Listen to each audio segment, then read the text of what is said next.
You're listening to QCast, presented by Qcella Media. Please consider giving generously to Qcella's nonprofit mission.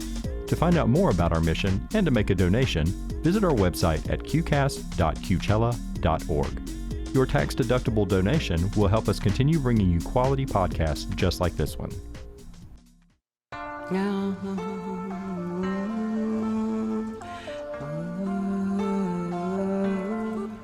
I may be bruised, but I'm not broken.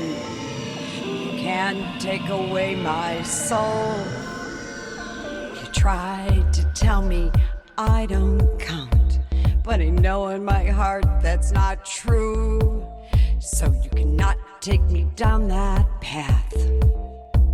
I'll make it without you. I may be bruised, but I'm not broken.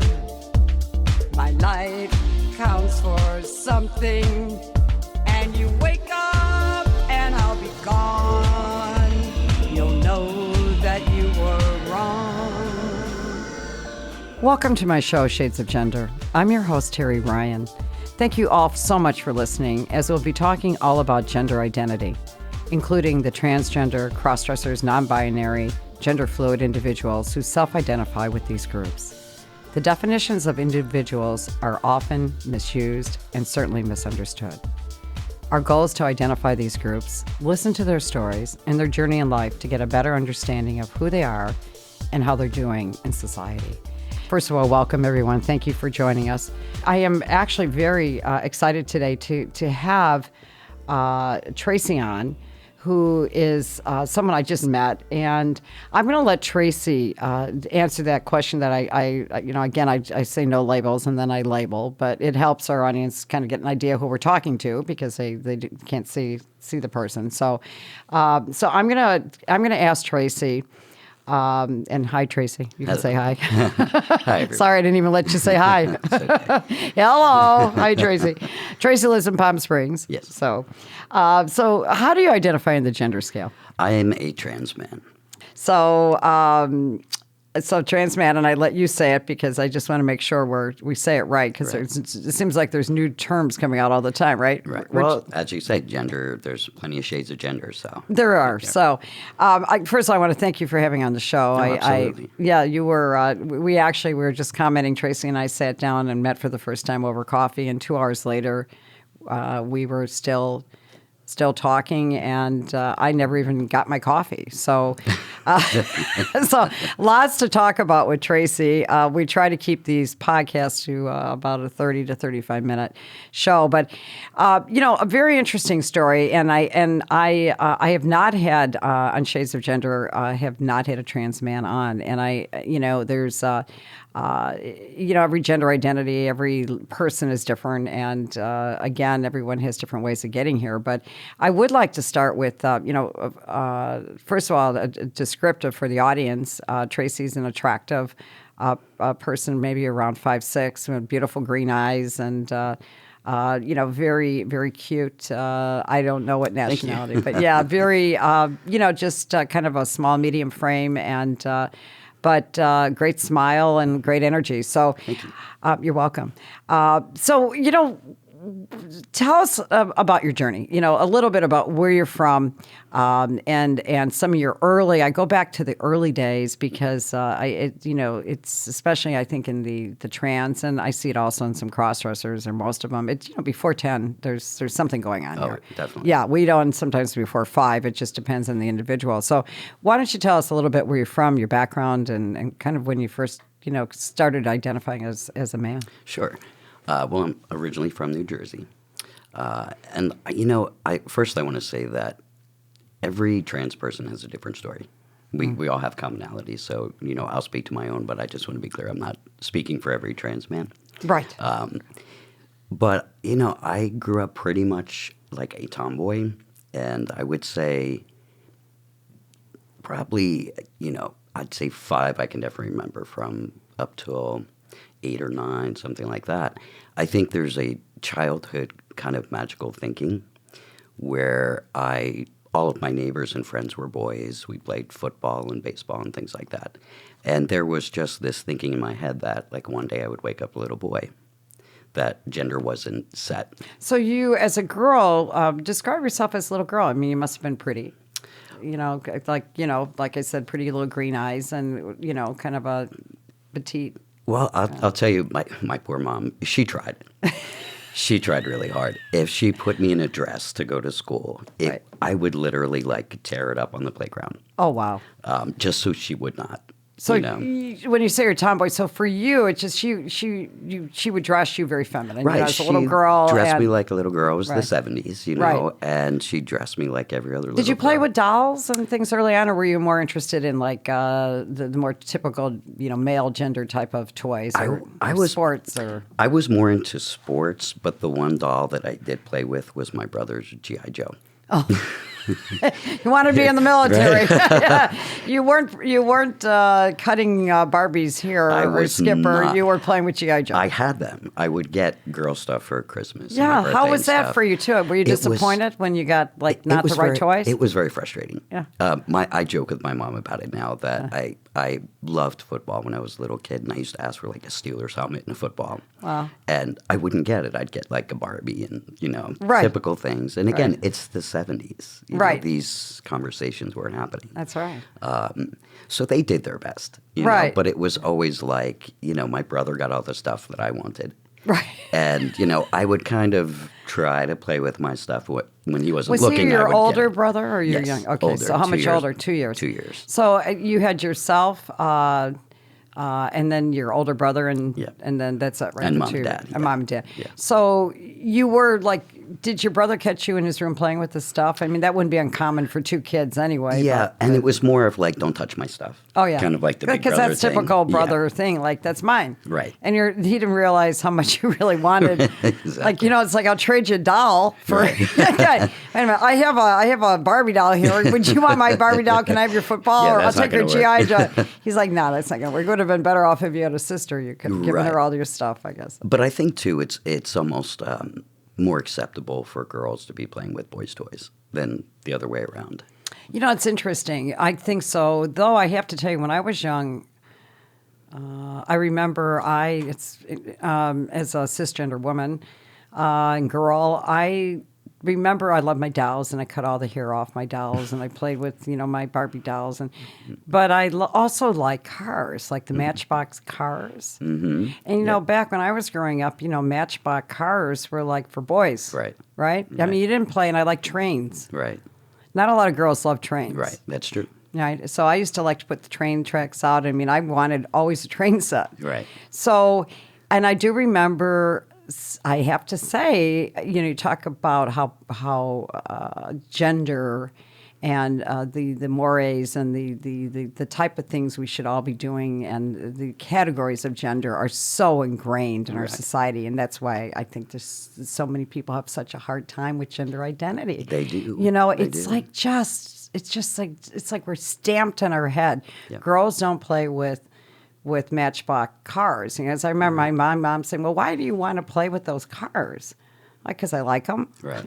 Right? And it would be like, why aren't you? So, now that doesn't necessarily mean that you, and this is why I go way back, because I think in freedom of gender identity, as kids, we go through experiment. We play with different things. I think if you allow a child to play with anything, that they're going to play with the little boys and the little girl stuff, right? Absolutely. And some are more Absolutely. athletic than others, and it doesn't necessarily mean that that they want to be the opposite gender, Exactly. It or doesn't that mean they're they're gay, trans or or- they're right. straight, or they're gay, or they're a lesbian, or I don't think that. But there is something that, and this is what I want to get to with you, that beyond the toys and the tomboy as being born as a girl, that starts to be kind of in the way physically, right? Yes. It doesn't match, your brain's not matching your body. You're right. And when did that occur for you? Well, I think it was kind of that steady progression through childhood and that magical kind of thinking to the closer I got to puberty and becoming a teenager, it became more and more distressing. Right, because your body was changing, right? Exactly. It's like you suddenly were getting, it's like, okay, so I remember too, like when I was 11 or 12, and I had a very slim frame because pre getting your menstrual cycle, it's like, we all get kind of skinny and then the hormones kick in, right? Right. So I was a very thin kind of a straight, and then I suddenly had like 32C breasts. Right. And I look like a little, like I could have been in the, in Playboy or something. I mean, I had Right. this very, curvy body. So, so to your point, as you're getting just into puberty, and then the change comes and the hormones kick in. Right. There you go. Right. Then, for me at least, as puberty progressed, I became depressed. I can see, right. Right. You became depressed on it because in a woman too, though the hormones make a big change, but now women were given the privilege, I say the privilege or the responsibility to make babies, right? So, Right. so here you go, you're feeling like you're a boy, and your body is really like not matching. Exactly. With like it's hard enough, honestly, when you go as a, and I don't think a lot of women or girls talk about this, but it's pretty traumatic suddenly too when you have your first menstrual cycle and you go from this, kind of this slim kind of body, no breasts, to suddenly having these breasts, and you're like, what do I do with these things? So if that happens to me as a woman and a girl that you like being a girl, and still was scary. It must have been terrifying for you. It was terrible, and I think that was really where the desperation began. I became very suicidal. When you hit, like, during this period, right, when you're 13. Yes, and, had my first suicide attempt. My parents took me for help immediately. So what you had no one to talk to about this, right? Well, I didn't have the words. Right. Again, now we're like more towards the 80s. You just hated yourself, right? You just hated what was going on. Well, I didn't fit. I didn't know what was wrong with me. It was just something wasn't right. Why am I like this? Right. And I did not And you have think the you're like words. crazy. You're Yeah. like, I must be totally nuts or something. Well, Because I just knew something was way wrong, and I was not comfortable. I could not be in myself. So how horrible to be that young and think about suicide, Right. isn't it horrible? It was terrible. And Did your parents catch you? What did you do?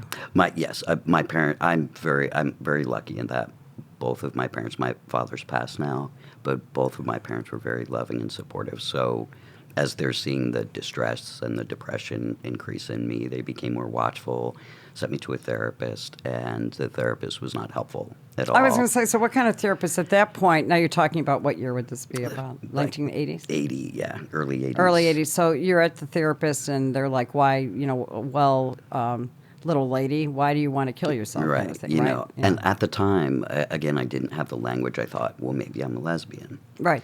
So, And that's what, gender identity Right. that I find, and especially anywhere, it's like I must be gay or Right. I must be a lesbian. Right. The only words I think in the past 50 years, prior to that, they didn't even have that. Right, yeah, true. I talked to some people that are in their 70s, they're like, we would have been happy with gay and lesbian as a term, right? It's like, we had nowhere to go, Right. We're looking in the library for books on anyone who in history that may be like us, Right. So that's really difficult. But even in the past 50 years, it's just everyone had to be gay or lesbian. So at least it gave you, I guess, an association of Something. Which was still very scary because because it's like now, and also. And in the 80s, being a lesbian wasn't really, we've come a long way. Put it that way, It from wasn't the like 80s. embraced. Right. Yeah, you know what I mean? It was still kind of hush-hush. Like, Exactly. people weren't openly talking about lesbian weddings. Not and, at all. and there weren't, I was in high school, so there were no, gay associations or anything like that. Right. If you were gay, you were quiet. You didn't tell anybody, So here you're at the therapist, and are they guiding you toward thinking, well, maybe you're gay, or did they just give you that as an option? Well, or what the first therapist therapist I saw, I don't even remember his name now, but he was not helpful at all. He was pretty much like, well, Was he judgmental? Or? Very judgmental. Yeah. If you're choosing to be a lesbian, then I would expect you'll be trying to kill yourself the rest of your life. Oh, that's what you expect wonderful. of gay people. Wow. So he was prejudiced, totally He prejudiced. was terrible. Jeez. And I told my parents, I told my mom, what it said, and she's like, you're not going back there again. Well, So she really was Yes. protective of your... Very much so. You. But and She both was- of my parents, where I talked more to my mom because we've always been very close. And my dad worked a lot, so he missed a lot of the stuff, and Yes. mom would fill him in. But we're still very close to this day. But I'm very lucky that way because I know a lot Your of mom's trans still people with you. don't. I mean, so yeah. you had, at least you could like talk Yeah. because so you could get outside of your head, right? Exactly, And exactly. no answers here, but at least you felt loved, Right. Right? Oh, always. Always loved, Yeah. which is such a key. You didn't Yeah. have to wander around, and you weren't from an abusive family or from a Nope. loving family. So Nope. that's a real plus. It is, and Yeah, I'm I think very, it's very probably lucky what that helped way. you why you're still here today. It is why I'm here today. Yeah, because you had that. Yes. Because you felt like you didn't want to. You were loved, that you had value, you had Exactly. purpose, and you figured it out that you had support. So Right. they were holding that parachute for Exactly, you. exactly. So interesting. I know we talked a bit about this at coffee, but you were saying that as you went through high school. You just got into sports and stuff, right? You were very athletic. And I got into sports. I dated boys. Began dating girls towards the end of high school. and was that openly or not? No, not at all. no, Not at all. No, I don't think anybody. What am I thinking about? No, of course not. I mean, you Yeah. can't openly. Well, I mean, obviously date, but you weren't dating girls. So you had Yeah. some girls that you were, seeing, and Yeah. kind of found you, and yeah. Yeah. So you were kind of gearing up toward just. Trying to figure myself out. Yeah, like Trying I to don't know. understand I it. mean, I don't even know. I don't know who I am. So, Yeah. so you make it through high school, and then you end up going to the military. I go into the Navy shortly after high school. And there again, this was before Don't Ask, Don't Tell. Right. So I did not date women. I dated men solely, exclusively while I was in the Navy, and tried not to think about who I am. I see. And I began drinking a lot, anything to try to self-medicate, not think about it. And I, Because you felt like you weren't being yourself. I mean, No, I was not You weren't authentic. even like I was you're not like you're being- play acting, right? Like you're Exactly. playing this role. For That's the only thing I everybody. can think about. Is the best way to describe this is if you're not being your authentic self, then you feel like you're playing a role. I guess Mm-hmm. all of us do in some ways have roles that we play, but this was like a day-to-day, day in, day out of your not being who you are and not knowing that. So, and it's exhausting. It's It's exhausting, and and you're drinking and you're Yeah. abusing yourself, and because you don't have the words again. So, Right. did you go back and see a therapist again, or were you afraid? Did you just not make it? while I was in the Navy. I was scared because Don't Ask, Don't Tell came out while I was in the Navy, and I saw a lot of people that were there one day and gone the next because someone said they might be gay, and Yeah. we didn't know what happened to them. It was a very frightening time. I'm sure it absolutely had to be because the attitude toward the military is no one wanted to know, and Right. it's almost like the priesthood, Yeah, and Catholic, and Yep. it's kind of like we don't talk about it. exactly. Right. I mean, Exactly. we know it's there, but we don't talk about it. Right. So, so you were in what 4 years? Yeah. Okay. So you got out, and then you went to school, and then you were in your 20s. Now, you said that you've shared with me that towards the end of your 20s, you're living where, and when did you start kind of realizing, I went to college in Boston after the Navy, and I started becoming more active. I was the class senator for the GLPT group, so I started to get more comfortable in my role as a lesbian. I had a long-term partner at the time, but the depression, that denial was still inside me. So you're living as a lesbian. Yes. You have a longer term partner. You still have supportive parents. You made it through the Army. You did or Navy. Did very well. You made it through college, and you're still depressed. Yeah. And you're suicidal. Yeah.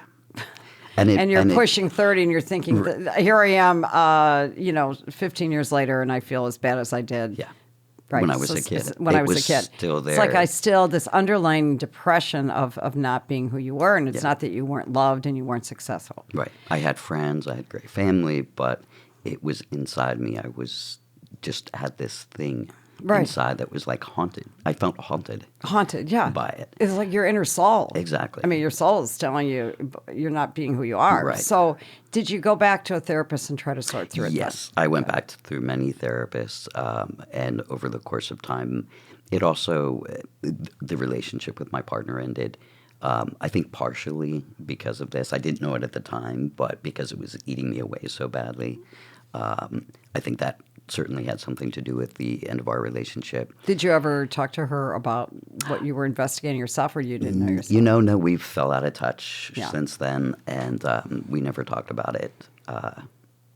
But maybe one day, we'll see. Yeah, that'd be interesting. I don't know. I'm not a big believer in going back. Yeah. A couple times I have. It's not been good. Yeah. People change. Yes, yeah. I'm not sure. I know she's married now and has Yes, kids, so I mean, probably, we have a memory of where something was, but Yeah. boy, I'll tell you, I tried it with an old girlfriend of mine in high school, and it just was not going horrible. well. Yeah.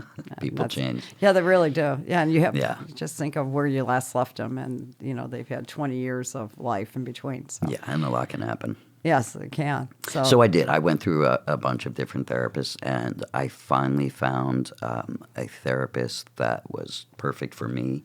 I think therapists are things you have to shop almost, right? Because it's someone could be a great therapist, but just not be a good match. Well, they may not really relate to what your issues are. I mean, they're still people, right? So they're supposed to be there to do that. But maybe I think we all have we all have prejudice. We all have different expertise. So, so did you? You ended up with someone I know you said that you really liked. Yeah, she is incredible. She really worked with me because at that point my depression had become so bad that I literally had a hard time being out in public. And just doing basic transactions like going to the grocery store. You just didn't want to get up in the morning. You just... Well, it was that, but it was also the gender thing is always there because you go to check out at the grocery store and they're like, thank you, ma'am. So people feel the need to kind of label you even that, ma'am, sir, or whatever. So it just kept... So this boy screaming and you have this, again, you have a female. Yeah. Female presentation. Right. And it's screaming... And especially from, I think, a female to male,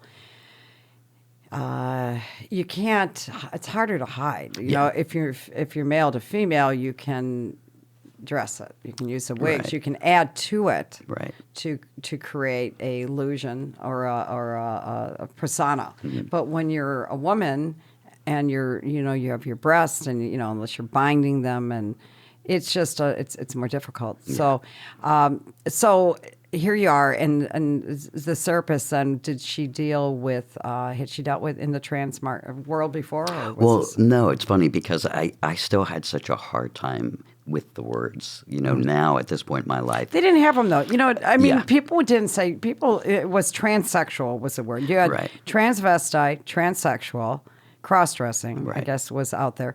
But you didn't have, you didn't have transgender. Transgender now is like non-binary and gender. Mm-hmm. I mean, bigender. All these things that people are bringing up, and with those classifications were very strong images, like the transsexual. Why I think a lot of trans, especially trans women, don't like to use it is because, it was African American, very abused African American trans women who are transsexual that, brought back some just really bad memories. And they were on the street and they were abused and they had to prostitute themselves. I think everyone on this gender stuff tries to get it away from sex. Right.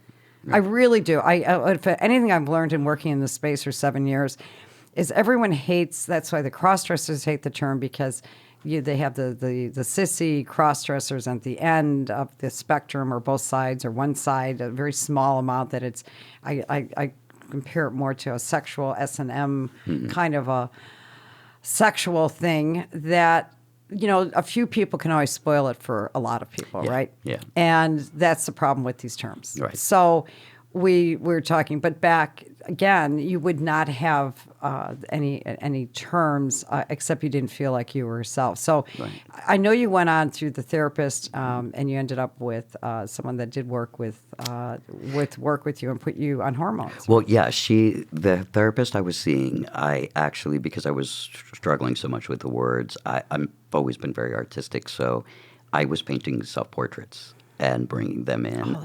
And so you painted yourself. You were Right. an artist, and you painted a self-portrait, and this is who you saw, and you brought it to her like this is you who basically I am. gave your therapist a picture of how you felt inside. Yes, exactly. It just makes my heart just putter. And she was Piddle. fabulous, and like, this picture's very masculine, is this how you feel? And that was kind of how the conversation So that was started. like the beginning, like, this is me. I Right. can't tell, I don't have the words, but I can draw. But I can paint it for Boy, you. thank God. Yeah, really.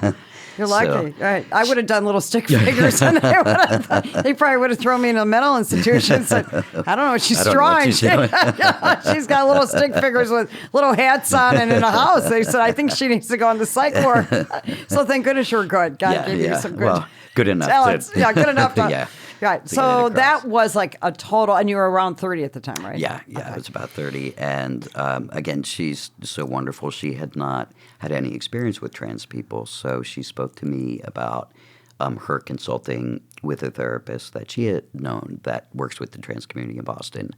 And she did that because she wanted to make sure she was taking care of me and doing what was appropriate.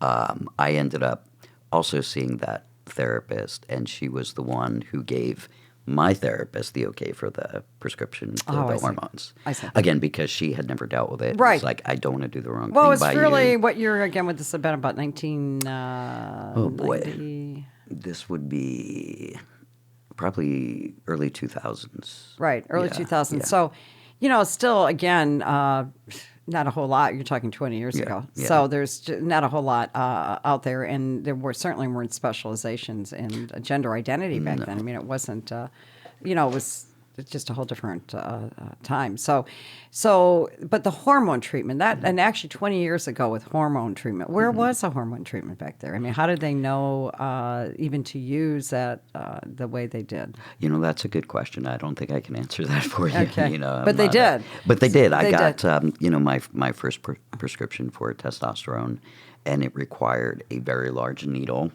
to be shot in my buttocks. Yeah. And I am not a big fan of needles. I hate so needles. I luckily had a friend I who use was a kidney nurse. needles and I take blood. Yeah, right. You had a That- friend that that did gave it it for to me, you. yeah. How often did you have to do that shot? I believe it was, maybe once a week or something, too often, from what I remember.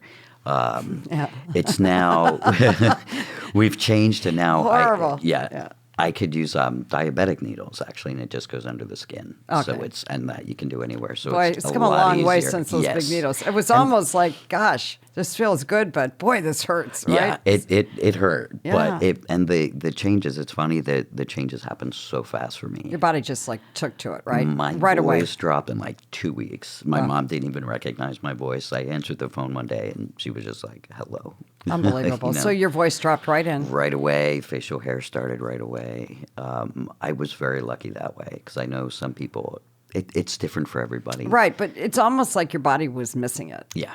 You know what I It mean? I welcomed mean, it. I know I've talked to some people on hormone therapy, and and whether a male to female or female to male, but it's really amazing how a lot of the trans women hormones are heavy testosterone, and that they really almost need the feminine. Yeah.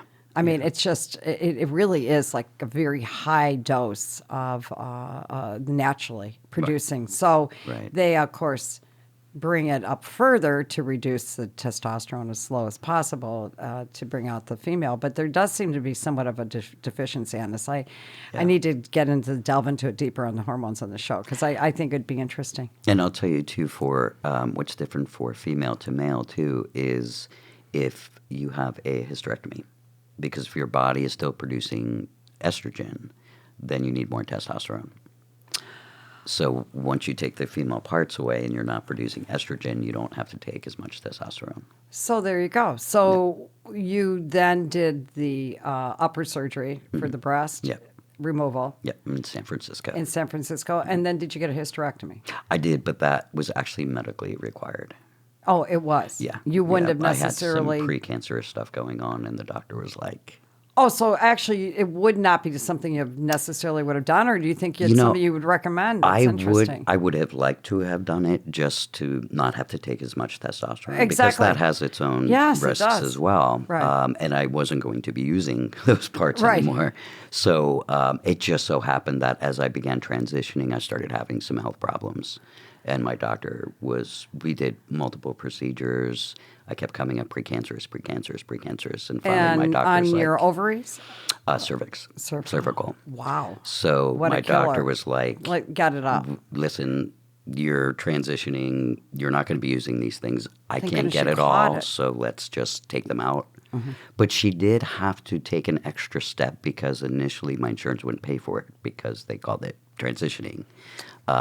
So she had to submit all of my past surgeries and stuff, Right. saying, no, this is a It's necessity. a medical. The Yeah. timing was such it'll look like you're trying to Right. slide it in. Right. You know, like while you're there, let's get rid of this. Right. Did they do a full hysterectomy or Yeah. partial? Yeah.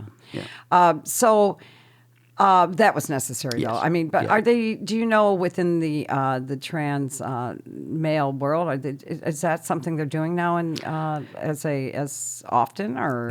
I think it, again, is an individual choice, and also the fact that most insurance doesn't cover these surgeries, so it's also cost prohibitive for a lot of trans men. Mm-hmm. So it really it's one of those really individual things that... Right. And I will say something I learned very early on is, on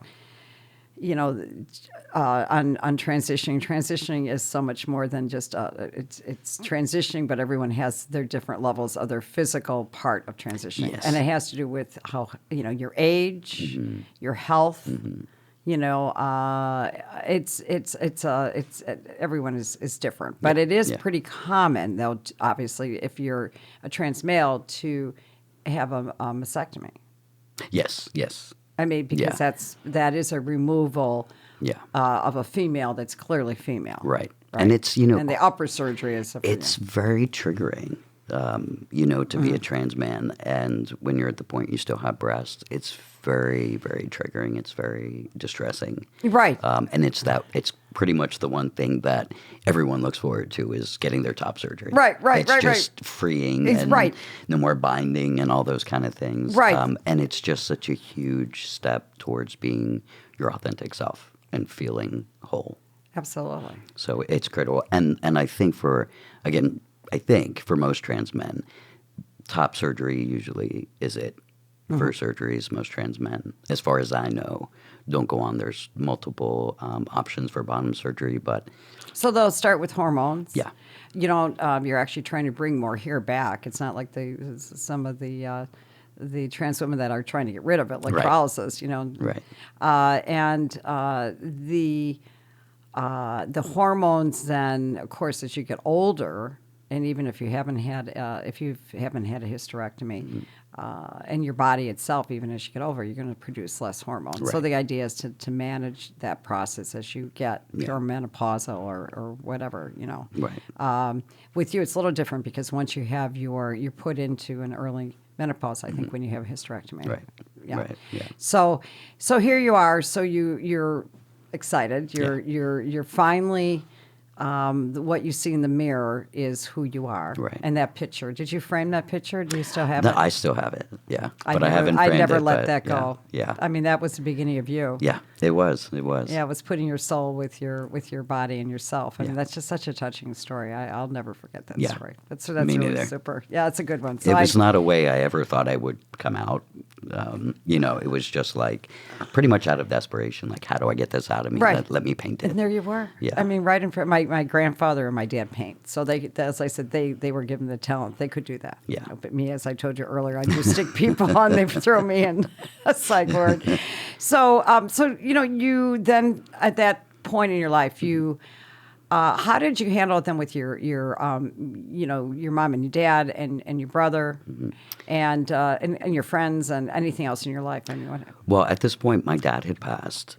Sorry. So he knew. Did he think you were a lesbian? Then He knew I was a lesbian when I came out to my dad. Poor thing. I said I was with my partner, and we were sitting at breakfast one day, and I said, I don't want to say her name, but me and so are a couple, and I'm gay.